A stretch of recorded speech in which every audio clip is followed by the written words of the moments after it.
자, 포청천이다 이런 별명을 갖고 있는 분인데 지금 큰 위기에 봉착했습니다. 10년 전에 대한항공에 처남에 취업을 청탁했다 이런 의혹을 지금 받고 있는데요. 자, 지금 검찰 조사까지 시작이 된다 얘기가 나오고 있습니다. 관련 얘기 자세히 나눠보겠습니다. 자, 이남 팀장. 네. 자, 지금 본인이 오늘 사과를 좀 했나요?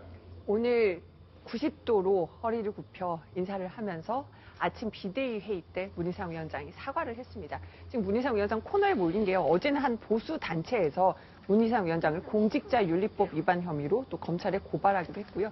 여러 가지 파문이 끊이지 않으면서 결국은 어제까지 침묵을 하다가 오늘 오전 회의에서 입장을 밝혔습니다. 예. 자, 문희상 위원장이 직접 어떻게 사과를 했는지 한번 직접 들어보시겠습니다. 파란만장한 저의 30여 년 정치 역정에 단 한 번도 자식이나 국민 앞에 부끄러운 일을 한 적이 없다는 자부심으로 버텨온 나날들이었습니다. 그런데 최근 집안 다툼이 낱낱이 드러나서 정말 부끄럽고 아주 참담한 심정입니다. 처남 취업과 관련하여 결과적으로 저 때문에 처남이 특혜를 입었다면 이 또한 제 부덕의 수치라고 생각합니다. 국민과 당원 여러분께 심려를 끼쳐드려서 대단히 송구합니다. 죄송합니다.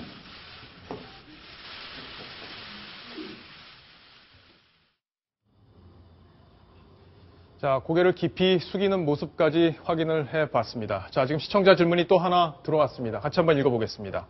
권력 실세의 처남이 아니었어도 8년간 아무 일도 안 하는데 8억 원이라는 거금을 줄 기업이 있을까요? 당연히 뇌물 아닌가요? 자, 아주 날카로운 또 지적이 들어왔습니다. 박성훈 논설위원이 대답을 좀 해주시죠. 네, 뇌물은 뭐 법리적으로는 여기 김태현 변호사님 계시지만 본인의 이제 공무원으로서의 직권이 있는 사람에게 청탁을 하는 경우니까 뇌물은 법적으로는 어떻게 될지 모르지만 최소한 알선수재는 당연히 된다고 봐야 되겠죠. 왜냐하면 당시에 문희상이라는 사람이 누굽니까? 바로 노무현 정부의 초대 비서실장을 지낸 바로 핵심, 노무현 정부의 정말 핵심 복심이고 측근인데 바로 비서실장을 마친 지 불과 한 달, 그리고 곧 있을 총선에서 당선이 유력시 되는, 그래서 아주 중진으로서 엄청난 역할을 할 것이 예상되는, 그래서 실제로 나중에 당선돼서 국방위원장 또 국방위원 정보위원을 했죠. 바로 그러한 밀접한 권한을 갖고 있고 또 실제로 실권을 갖고 있는 사람에게 바로 그 측근이 가서 처남을 바로 사업을 부탁하고 그 대신 또 안 되니까 바로 거액에 해당하는 돈을 받을 수 있는 자리를 마련해줬다. 이것은 누가 일도 안 했다는 거잖아요. 일도 안 했다는. 그것도 일도 안 하고. 근데 설사 일을 했어도 아마 법리적으로 이건 문제가 될 가능성이 있는데 바로 이런 것은 누가 봐더라도 정상적인 거래나 정상적인 취업이 아니라고 할 수 있는 그런 예가 되겠습니다. 네, 어떻게 보면요. 8년 동안 8억 하면 굉장히 큰 돈인데 지금 법조계에서는 또 얘기가 되고 있는 게 권력 실세의 어떤 처남을 취업시키고 8억을 준다? 이거는 너무 싸게 방패막이를 앉혀놨다는 겁니다. 그래서 법조계에서는 과연 이 사건을 조양호 회장에게 가령 회사에 손실을 끼친 배임죄를 물을 수 있느냐, 이 부분을 고려했을 때 회사로서의 어떤 방패막이가 있다면 8년에 8억 원은 이거는 손실이 아니다. 이렇게도 보는 시각이 있습니다. 아, 그렇군요. 그런 해석이 얼마든지 가능할 수 있겠네요. 조양호 회장 입장에서는 회사를 위해서 굉장히 큰 일을 한 거다, 이런 평가가 있을 수 있다는 건데, 자, 지금 김태현 변호사께 제가 질문을 드릴게요. 아까 박성훈 논설위원이 설명하신 부분 중에 뇌물죄와 알선 수재죄에 대해서 언급을 했는데 포괄적 뇌물죄도 가능하다, 이런 여론도 있는 것 같아요. 어떻게 분석이 가능할까요? 결국 이제 문희상 위원장에게 적용되는 법이 제3자 뇌물공여입니다. 결국 이제 5년 이하 징역에 처해진 형인데 내용이 어떻게 되어 있냐면 청탁을 받고 제3자에게 뇌물을 공유하게 하면 제3자 뇌물공여죄입니다. 왜냐하면 직접적으로 문희상 위원장이 받은 게 아니라 제3자인 처남이 받았기 때문이죠.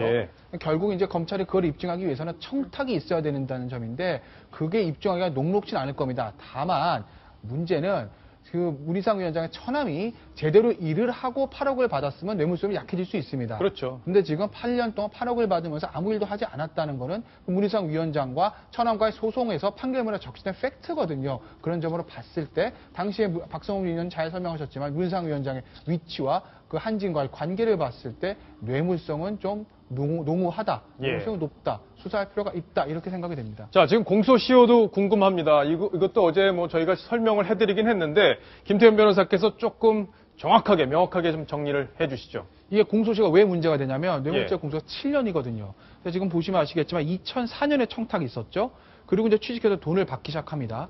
청탁한 2004년을 기준으로 하면 2010년에 공소시효가 끝납니다. 7년이 끝나는 것이죠. 그럼 이제 처벌할 수가 없습니다. 그런데 문제는 그 판결문에 보면 어떻게 돼 있냐면 2012년 10월까지 처남이 돈을 받은 것으로 돼 있습니다. 예, 여기까지 범죄 행위가 그렇죠? 있었다는 거죠. 그러니까 공소시효의 마지막 시점은 범죄가 실질적으로 완료된 때를 이제 공소시효의 시작 시점으로 보는데 그렇게 되면 청탁이 있었던 2004년이 아니라 뇌물을 마지막으로 받았던 2012년이 종료 시점이 되는 것이고 그때부터 기산하면 2018년에 공소시효가 완성이 되죠. 그러면 2014년이 지금이니까 아직 공소시효가 완성되지 않았고 수사를 해서 청탁이 있었던 점 입증이 되면 문희상 위원장을 처벌할 수도 있습니다. 자, 조수진 차장께 질문을 드리겠습니다. 자, 그럼 검찰이 과연 문희상 위원장 야당 대표인데 실제로 수사할 수 있을까요? 네, 오늘 서울 남부지검에서 이미 문 위원장을 조사해야 한다. 이렇게 지금 가닥을 잡았습니다. 그래서 문희상 비상대책위원장은 제일 야당 대표지만 그 소환 조사에 응해야 되고요. 제가 한 가지 조금 우려스러운 거는 이 검찰과 경찰의 수사가 어떤 자체적인 결정이 아니라 꼭 시민단체의 고발이 이루어진 뒤에서 일단 고발에 따른 그 고발인, 피고발인 조사 이렇게 이루어진다는 게 굉장히 우려스럽습니다. 신은미 씨도 마찬가지고 또 문희상 위원장도 마찬가지고 어떤 그 조연아 씨도 마찬가지고 이거는 어떤 사회적으로 논란이 된다고 생각하면 검찰이나 경찰에서 자체적으로 수사해야 된다. 이렇게 판단을 해야 되는 겁니다. 예. 자, 조사에 응할지 한번 또 지켜봐야 되겠습니다. 지금 시청자 질문이 또 하나 막 들어왔습니다. 한번 읽어보겠습니다. 정부와 야당의 잘못을 꾸짖지도 못하는 야당을 쳐다보니 정말 갑갑합니다. 국민의 가려운 곳을 시원하게 하게는 못할 망정 당대표라는 사람이 사고나 치고 정말 우리 서민들은 서럽기 그지없습니다. 이 서민이 의지할 곳이 바로 야당인데 이 야당 대표가 이렇게 사고를 쳤으니 얼마나 우리 서민들 답답하시겠습니까? 자, 이남희 팀장. 네. 자, 이런 야당 대표 계속 유지를 할 건지 비대위원장직에서 사퇴해야 되는 건 아닌지 어떻게 보시나요? 일단은 사퇴해야 된다는 목소리가 어제 뭐 조경태 의원의 얘기도 있었지만 일단은 사퇴까지는 하지는 않을 것으로 보입니다. 그리고 지금 만약에 사퇴한다고 하더라도요. 지금 문희상 비대위원장 임기가 내년 2월 8일까지인데 그러니까 지금 사퇴해도 한 2달 정도 남는 건데 사퇴한다고 해도 좀 큰 의미가 있느냐 이런 얘기도 좀 나오고 있고요. 다만 저는 또 안타까운 것이 문희상 위원장의 사과가 좀 더 늦었던 게 아니냐 논란이 빚어졌을 때 또 빨리 사과하고 해명하고 했더라면 더 좋지 않았을까 이런 얘기도 나옵니다. 자, 4일 만에 사과였는데 참 안타깝습니다. 조수진 차장이 정리를 좀 해주시죠. 네, 문희상 비대위원장이 오늘 입장을 밝히겠다고 어제부터 예고를 해서 많은 기자들이 기대를 했습니다. 어떤 형식으로 할까? 그런데 오늘 비대위 회의에서 모두 발언에서 문희상 위원장이 맨 처음에 꺼내놓은 것은 바로 오늘 헌법재판소 위원 결정에 대한 생각이었습니다. 헌재가 강제적으로 해서는 안 된다. 이렇게 쭉 풀어가면서 맨 마지막에 어찌 됐든 간에 사실이라면 사과한다. 그러니까 지금까지도 이 문제에 대해서 본인의 어떤 잘못을 인정하지 않는다라는 얘기가 되고요. 또 비대위원장직 사퇴 문제에 대해서도 전혀 언급이 없었습니다. 물론 억울한 마음이 있을 수는 있겠습니다만 앞으로 새정치민주연합이 새누리당의 어떤 도덕성을 어떻게 비판할 수 있을지 걱정하는 사람들이 굉장히 많습니다. 네, 내년 2월 8일까지 전당대회가 있습니다. 그때까지 관리형 당대표 반드시 필요하지만 잘못을 했을 때는 후임자는 생각하지 않는 것이 좋은 태도입니다.